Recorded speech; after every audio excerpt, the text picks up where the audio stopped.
Well, the new way of obtaining information you just saw is especially scary as children begin to take part in social media at such a young age. And this morning we've invited Dr. Gerald Hughes with UTPA to give us tips on how to safeguard your mobile phone. So good morning, Dr. Hughes. Good morning. Thanks so much for being with us. And you got a chance to look at the piece a little bit there. Such scary news for parents, for everyone in general, to know that some of these photos that you're posting on Facebook, for instance, can have these sort of effects. People can find you.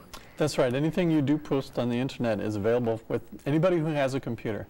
And if this geotag information is on your photos and you're not aware of it, this is called metadata, and it's attached to the data that goes on. There's lots of things we use metadata for, and it's very useful, especially if you're a professional photographer. You want to know when I took this and what kind of lens did I use and all that.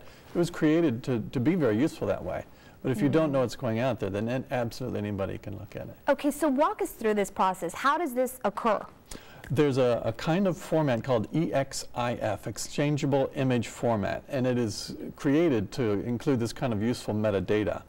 And that can be attached to the JPEG version of the photo that you post online, and it travels with the photo. So if you take a photo on your smartphone, for example, the GPS satellite information will tag it with the exact numbers that tell you where, down to within a few feet of where that location was when the photo was taken, and then that gets posted online. Now, the tricky part, I've seen a couple of stories about this online, and they talk about hackers can use this to find, and stalkers can use this to find. Actually, anybody.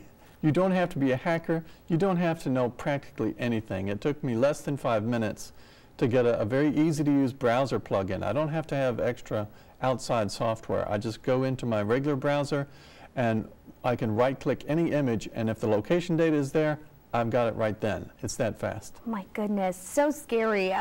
Oftentimes we have a lot of proud parents. Like myself, I like to post pictures of my baby. And you say, you know, I'm going to be at the park and, you know, with my son Caleb, and then, you know, lo and behold, if someone's targeting you, they'll know where to find you. That's right. How can they safeguard? The first thing to do, of course, is to be aware of your privacy settings, right? If you don't want a whole lot of people around the world looking at the pictures of your children, then those privacy settings. When you take pictures, especially on your smartphone, there's 2 or 3 things you can look for. On mine, it's very easy. I have an Android phone, and it actually says geotag on the camera settings. So if I go to the camera app, then I can click on the settings button, and there's a simple switch that turns geotagging on and off, and it says, do you want to use the GPS data or not? Depending on how the software is built, you might look for location services, privacy.